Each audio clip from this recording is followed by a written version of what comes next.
Alexey Ognev, and I am the CEO of the DigiU ecosystem. Congratulations on the start of a new month. Congratulations on Knowledge Day. With this video, we are essentially opening the beginning of the new autumn-winter season for which we have been preparing so actively. September is the most important month for the ecosystem and for the market. This month, we are launching the first stage of the bridge round, and soon we will share with you our plans for the bridge round, as well as our roadmap and the goals we have set according to our success formula, which we have spoken about many times. This formula includes a product with paying users, positive unit economics, demand, and of course the value it brings to its clients and users. It also includes the financial and legal security of the company, infrastructure solutions that ensure stable operation and innovation, and sufficient speed of our services. This success formula also includes a professional and dedicated team, which we are building day by day, developing our existing staff, finding new people, and assembling various departments. All of this is clearly reflected in our roadmap, which we will share with you very soon. One of the key elements of the success formula is the venture fund and the division responsible for innovation, business approach, profit generation, and the monetization of the valuable knowledge we possess. Naturally, this also includes the positive reputational impact on our products, attracting the right investments and crucial connections. This is a huge area of work and a tremendous amount of experience that our team has accumulated in this direction over the past 2 or 3 productive years.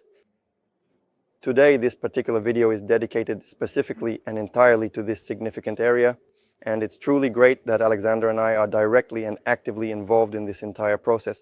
We are currently at the prestigious Technoprom Technology Forum, which is being held in the vibrant city of Novosibirsk, to which we were graciously invited, and we arrived here on very, very short notice indeed. There's something truly special and quite remarkable about it when someone from your past professional contacts or valuable connections genuinely remembers you and thoughtfully invites you to a specific and important event at a particular and prominent technology forum. So today's video is being recorded right here under these very unique and opportune circumstances, and that's absolutely wonderful because this is a live, dynamic work process filled with real insights, subtle complexities, and intricate nuances. We'll certainly try our best to convey all of that to you. Soon I'll hand things over to Alexander, who will share his comprehensive vision for the coming months regarding the dynamic market, the dedicated team, and will offer his unique perspective, as I always like to say, from the very front lines on the venture capital industry, cutting-edge artificial intelligence, innovative new approaches, and evolving markets. There's a lot of truly great and valuable information to be shared, and probably also about the crucial topic of relevance as well. That is, how to effectively stay relevant as a thriving fund, as a growing company, as a groundbreaking technological product.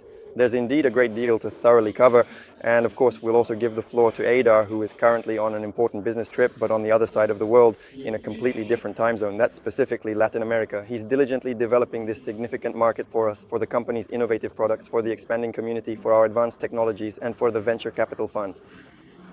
And thanks to Adar, we have already successfully signed an important agreement with a Brazilian technology park. He recently traveled to El Salvador, which is a technologically advanced country in Latin America. It was the first country to officially adopt Bitcoin, so it's very relevant and strategically important for us. Adar is there for a significant reason. He's actively participating in crucial meetings with representatives of government agencies and large businesses as part of our ongoing collaboration with the X-Founders project. This includes serving on esteemed juries, participating in rigorous selection processes, and so on. I think he'll tell you more himself. Let's move forward step by step, and I warmly invite you to listen. I'm handing the floor over to Adar. Please listen carefully. This is truly important. It gives you a valuable chance to immerse yourself to some extent in the intricate specifics of working at an IT company that has a robust fund, cutting-edge technologies, extensive international reach, and essentially, truly limitless ambitions.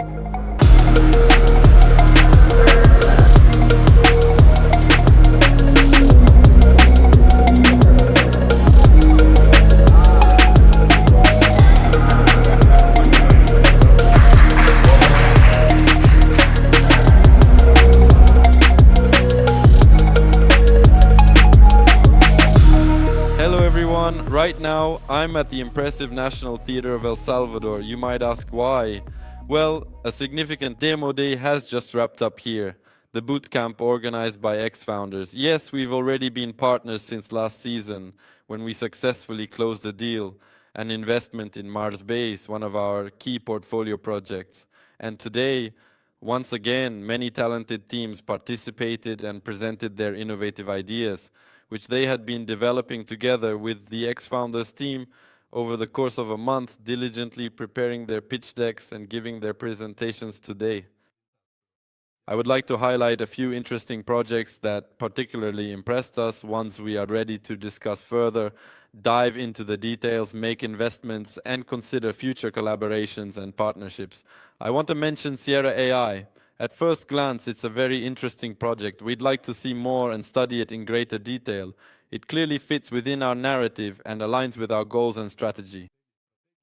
I would also like to note that thanks to ex-founders, numerous sessions were held here with the participation of the government. Quite recently, we discussed with the Ministry of Economy the possibilities of attracting external projects, businesses, and integrating them with the local government, launching and collaborating with local businesses. We also discussed the opportunities for opening a company here, what benefits they can offer, and what they are generally considering. This is a very progressive country in terms of both technology and security. It is probably one of the safest countries in Latin America today.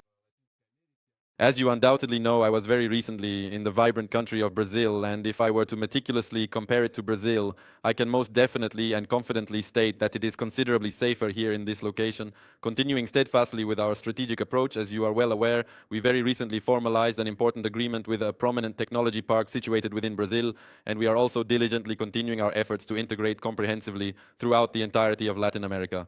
And today, that significant location is indeed El Salvador. And we absolutely do not plan to cease our progress here.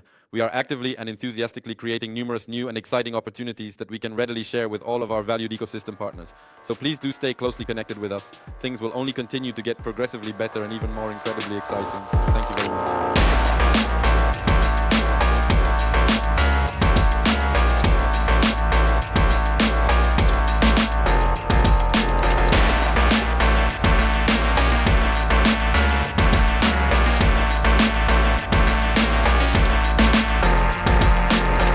Thank you to Adar.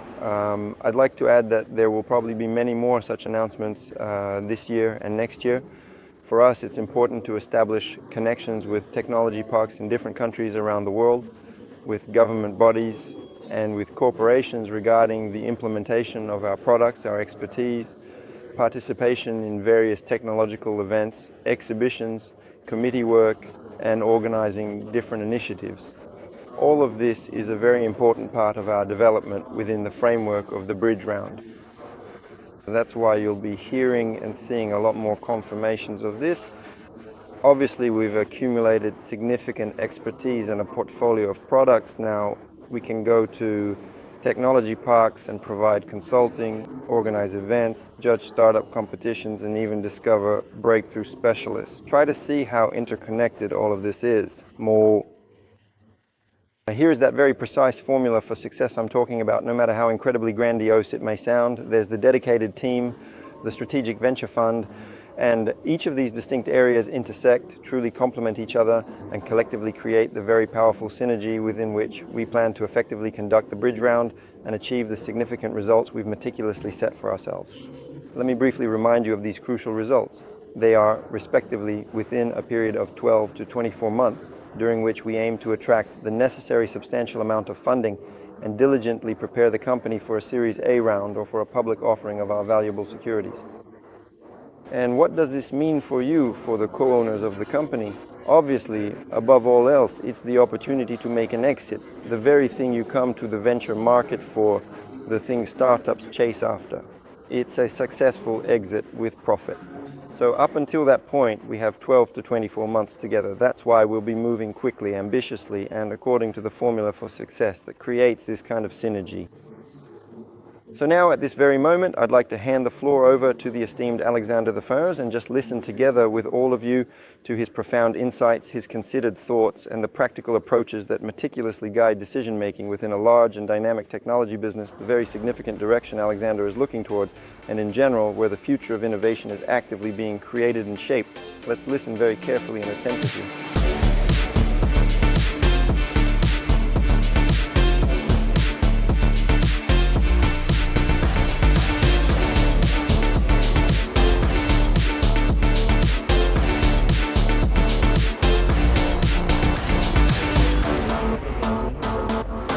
Dear friends, hello everyone. I'm happy to welcome you from Novosibirsk. Right now we're at a conference, a pretty big one called Technoprom, which is organized by the government of the Novosibirsk region. For us, this is a bit of an unusual conference because it covers such a wide range of topics, right? Here, there are representatives from other regions, universities from across the country, and many delegations from Africa and Asian countries. And here you can find, among other things, instrument engineering and some IT developments. But still, there are some really interesting tracks here. Just a few minutes ago, a track on technological sovereignty and the experience of Russian-African cooperation wrapped up. We listened very carefully, and it really fits well with our understanding of how cooperation will develop and how the African region is developing in general. And from the ambassadors of African countries, from representatives of African universities, we heard about the challenges and needs they have. An agreement has already been signed between the Novosibirsk region, the universities of the Novosibirsk region, and universities in African countries. I believe more than 27 universities from the African side are participating in this.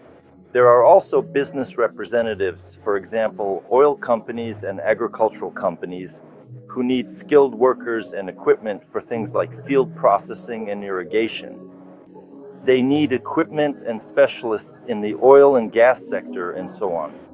There is also a high demand for IT specialists, and importantly, issues related to the current geopolitical situation were also discussed, including those that limit the movement of funds. Yes. And why is this interesting to us? Because we've already done quite a lot of extensive work in this particular area.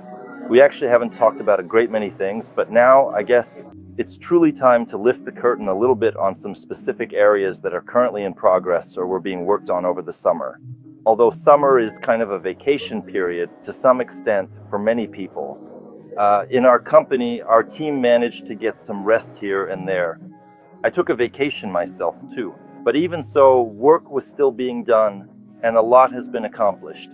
And now we're entering the business season, a time with active developments, and we're ramping up our productivity and work pace as much as possible. Since I started talking about Africa, we see great potential in the development of African countries. We understand the history of some African countries, right? And just now, even today, we spoke with representatives from Africa who shared the rich history of their countries and explained precisely why and where their needs come from, what resources they have, and what kinds of partnerships and cooperation they envision. Of course, it's not just about business. You become involved on the level of genuinely wanting to make a difference. And in this regard, we will be launching a project very soon.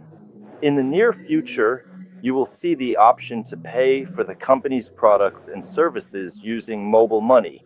And for those who don't know, for example, in Africa, a significant portion of the population doesn't have access to the banking system and actually uses mobile money. We've already learned how to convert mobile money, for instance, either into cryptocurrency or into fiat money. And this kind of fintech is planning to launch very soon. The initial step is enabling payments and then subsequently enabling exchanges. And the next significant step, also within the upcoming month or two, we will be launching Visa and MasterCard cards that can be conveniently topped up using cryptocurrency. This way, we can provide people who don't have access to the banking system with the ability to use banking services, pay for any services or subscriptions, and top up their accounts using mobile money or cryptocurrencies, or convert mobile money into cryptocurrencies and back. This is the kind of fintech we're working on right now, and overall, we've already done quite a lot of work. It's also worth mentioning a separate track that took place here. This is the Siberian Venture Fair. This event has been around for many years now. I used to attend these events back when I was a student living in Novosibirsk. But now it continues to develop. Of course, it's not at a global level yet. Projects presented come from various fields, although many projects were in the IT sector and artificial intelligence. We got to know them and had conversations. There were many venture funds from Moscow. Some of them we already knew, and some we met for the first time. There were also representatives from corporations. We're also looking in that direction ourselves. We discussed a lot of possible collaborations and potential joint investments. That's also a very promising area of activity. Moreover, we even told a couple of venture funds there about what we're working on right now. And that's probably something new, what's currently happening within the venture builder, something we haven't really talked about yet. We're working on it now. This work started probably about a month and a half or 2 months ago, focused on creating an AI factory. It's a powerful platform that basically lets you, with just a few simple checkboxes, effortlessly launch, say, a dedicated Telegram version, Zalo, which is a popular messenger for Vietnam, Kakao, the prominent Korean messenger, Line, and various other widely used messengers, as well as, for example, a robust web version and a convenient mobile application. You choose the payment methods, and you create, for example, some LLM models, prompts, upload knowledge bases. In other words, you create AI products, and they instantly get deployed across all the platforms you need. Right now, we're still building all of this internally and testing it ourselves. And we've already started launching some initial trial products. But in the future, we might give any developer the opportunity to use this infrastructure. Overall, this project has already sparked some interest here as well. For now, though, it's all still in its early stages. Literally, just about a month and a half ago, we started working on this, but we've already built a basic technical platform that allows you to do fundamental things, and it already works both in Telegram and in the web version. We're going to keep working on connecting other messengers as well. This also involves the legal side of things because we need to set up companies, register accounts, buy SIM cards, and do all of this properly from the start. So that's actually something we're working on in parallel right now. Although our legal department, of course, has been really overloaded lately with work on Ava, since we're in the final stages of receiving the prize we won from Tim Draper. It's one thing to be told you've won, but there's a lot of work that goes into actually receiving it. Our legal and financial teams have been working very closely over the past 2 months, gathering all the necessary documents.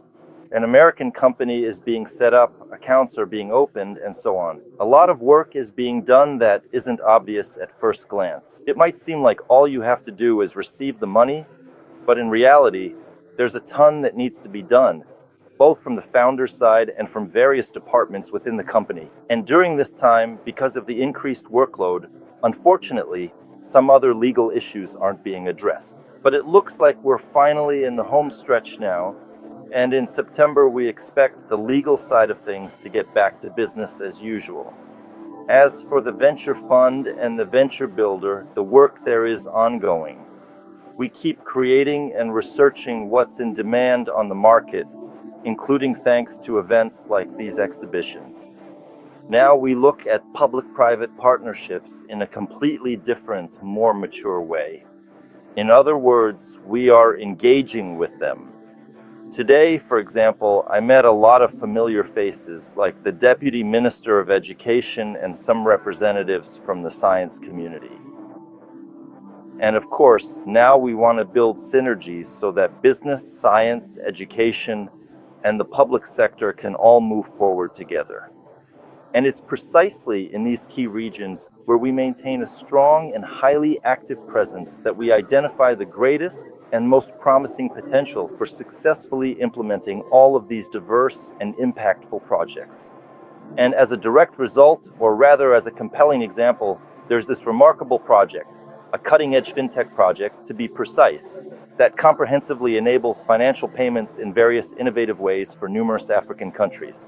It effectively gives individuals in African countries, and indeed really any countries globally without convenient access to the traditional banking system, the invaluable ability to seamlessly utilize this essential service alongside other existing users for whom this is already a very familiar and well-established service, so to speak, providing a truly inclusive financial solution.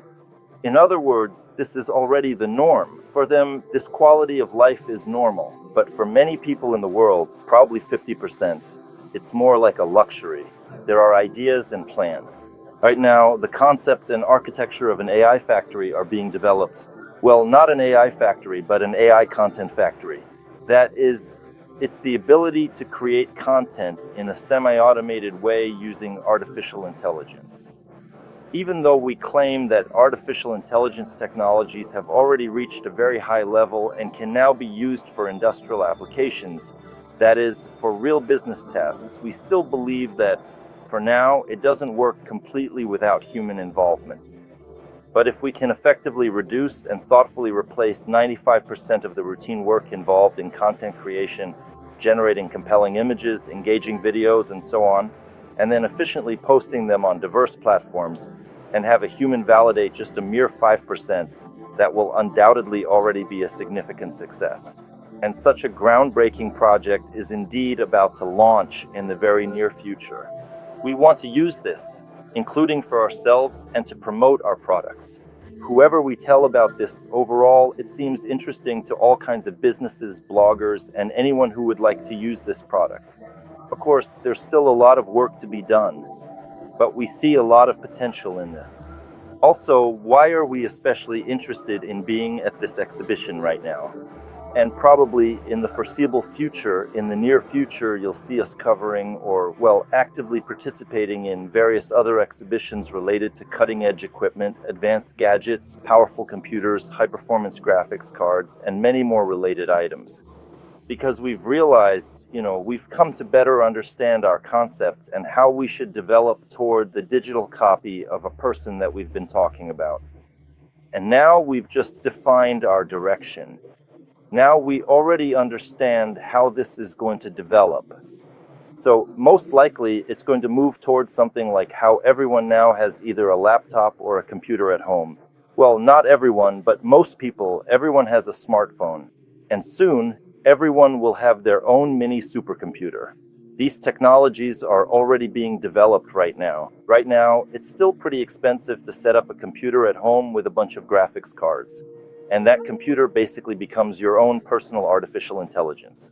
So you're not sharing your information with any third parties or corporations.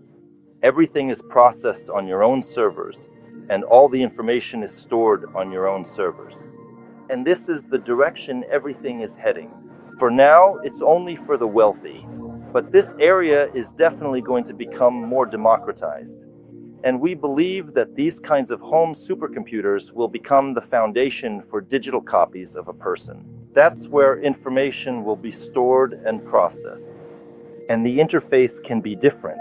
It could be some kind of personal online assistant, or it could be a physical embodiment in the form of a robot. But the very first steps toward this are, for example, helpful gadgets like smartwatches that accurately track your overall physical condition, your pulse, your breathing patterns, give you personalized recommendations, and collect important and comprehensive statistics about you, like detailed statistics about your general health, for example. Plus, this is somehow connected to the medical services you use. And in this way, more and more information about you is being accumulated. Yes, these could be glasses that record everything you see. For now, this will be a huge amount of information, but overall, if you look a bit further into the future, well, that's where everything is heading. So you won't even need to record what you've seen. The artificial intelligence will understand what you've seen, right? All of this will be stored in your so-called archives, in your digital copy. Right now, I'm talking a bit futuristically, but it's clear where things are heading, and still, without physical embodiments, well, it's hard to imagine. So there still has to be a connection between the physical world and sort of the online world. So it's kind of phygital. We've talked about it before, but now we've realized it on a different level. That's precisely why the innovative products we already have and are actively developing now, for example, the advanced DigiU Alpha, our very own sophisticated LLM models, our dedicated AI assistants and intelligent agents, they will also be seamlessly integrated into some of our various physical products. This isn't an official announcement yet. We're considering these options. We're discussing them with potential partners, because we probably won't be able to cover all of this ourselves right away. But perhaps in the foreseeable future, you will certainly see some of our very first innovative gadgets under our distinct brand with our own meticulously built-in software, with our deeply integrated artificial intelligence, and with our proprietary AI products inside. But these will all just be the initial crucial steps.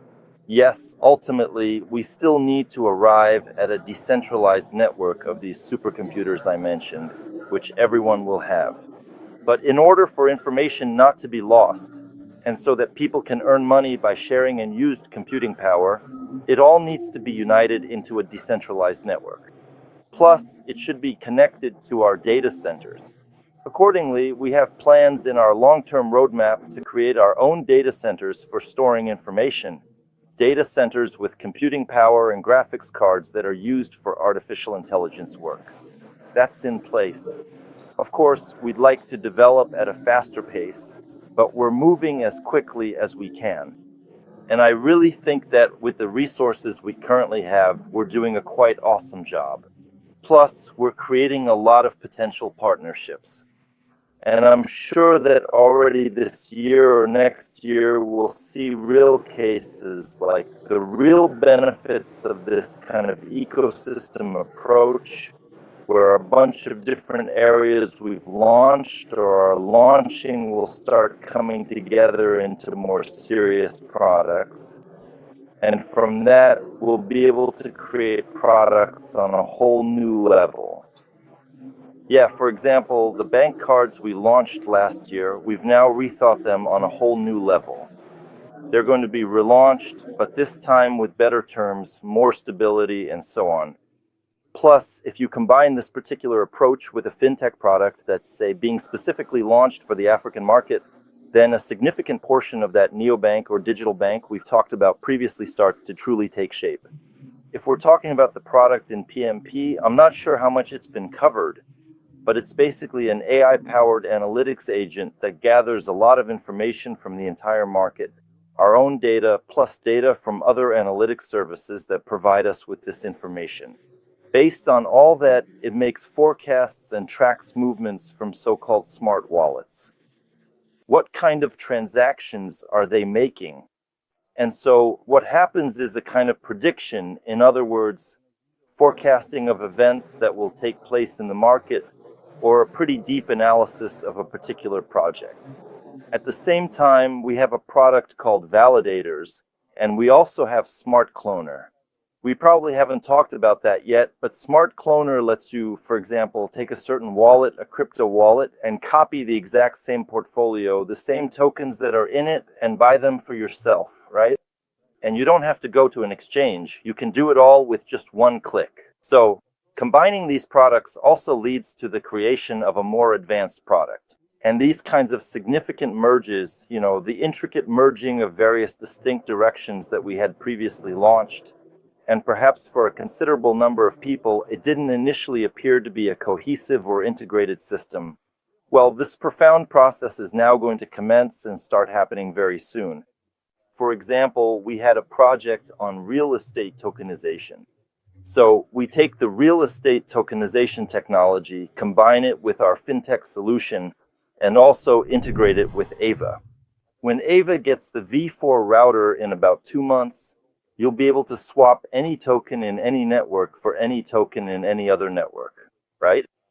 And so we can basically tokenize any real-world asset, meaning any tangible or intangible asset, and seamlessly carry out secure and efficient exchanges between, well, virtually all existing and future blockchains.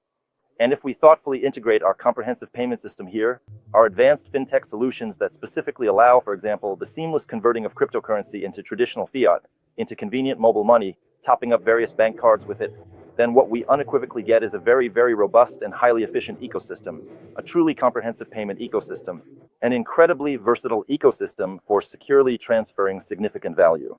At the same time, this is a very challenging path because regulations are constantly changing. There's a lot of legal work involved and a lot of technical work as well. But I truly think that, in general, most people are quite capable of handling this particular situation. And if people can indeed handle it, then probably so can we as well. So, I guess with these important thoughts, we are now truly entering the very beginning of the bustling business season, marking the definitive end of the leisurely summer period. I genuinely think that what we are currently saying and doing now is quite different from what we were saying and doing just 5 years ago, 4 years ago, or even 3 years ago. Every year, the level of networking, the depth of understanding of the market, the depth of understanding of how everything works in the world, including geopolitical processes, keeps growing. Accordingly, our requirements and approaches to creating our products are being refined. At the same time, our long-term strategy is changing and being clarified in some areas. But overall, I have to point out that the original ideas, approaches, and values that were laid down have not changed. They were absolutely spot on from the start, and we continue to follow them. The tactics may change here and there, but the strategic approach remains the same. That's all for now. Thank you, friends. See you next time. To the extent that it is contributing to almost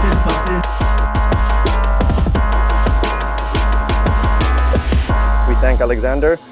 I was just listening to the speech along with you, and obviously some additional valuable insights and probably deeper values and significant thoughts came to mind that I'd like to share with you. As I mentioned, this is the truly unique aspect of participating in such important events, and this kind of live interactive engagement with you, being fully present in this particular atmosphere. In an environment where diverse delegations from many different countries gather together, where at any given moment you can easily approach and engage in a conversation with a high-ranking official, a distinguished representative of government agencies, hear their informed opinion about our innovative products, present something compelling, or even schedule a productive meeting. So, what would I particularly like to highlight? One of the main overarching goals of visiting Technoprom is to take part in a specific, well, it's probably not so much a formal panel discussion as a more informal, engaging panel conversation on the crucial topic of technological sovereignty and the vital exchange of experience between Russian and African tech companies and their respective government bodies. Being in this significant context, discussing the concept of technological sovereignty, and you know we have strong established ties with many African countries, and realizing that we're being invited to actively participate, to openly share our views, knowing that a substantial delegation from 7 or 8 African countries recently visited Novosibirsk, we have some clear understanding of this situation. We successfully presented our cutting-edge products to the Central Bank of Nigeria, so there is this ongoing continuous contact, and we're being actively invited.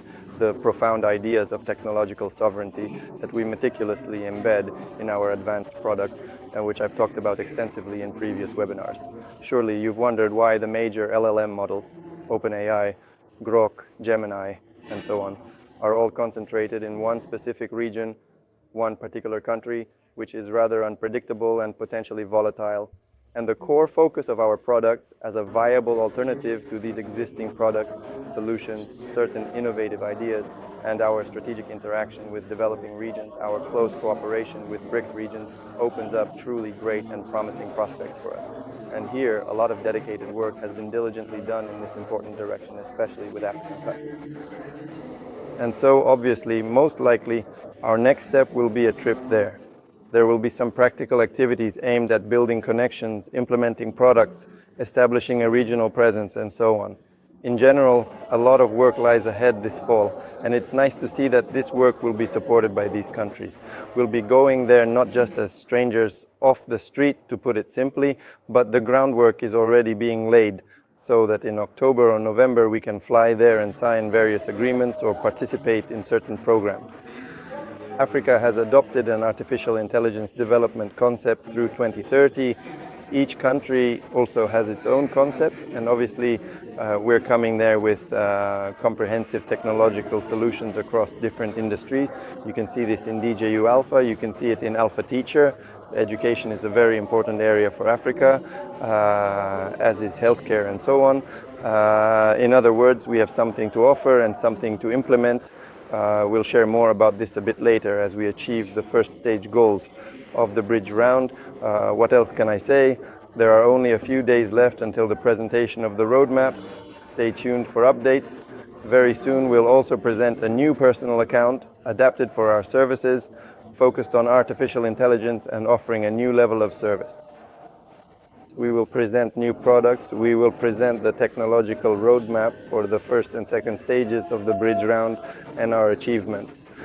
In general, quite a few surprises are being prepared, and now there are literally just a few days left until this presentation. Stay tuned for updates. The date of the presentation, the date of this video, which I dare say will be a turning point for the company, opening up new stages, probably the pre-final stage of development, as I've already mentioned. There's just a little bit left until the exit, so I invite you to stay tuned for updates. We'll announce the date and time in our posts. Thank you, and I'm off to continue working for the good of the company and everyone. All the best. Goodbye.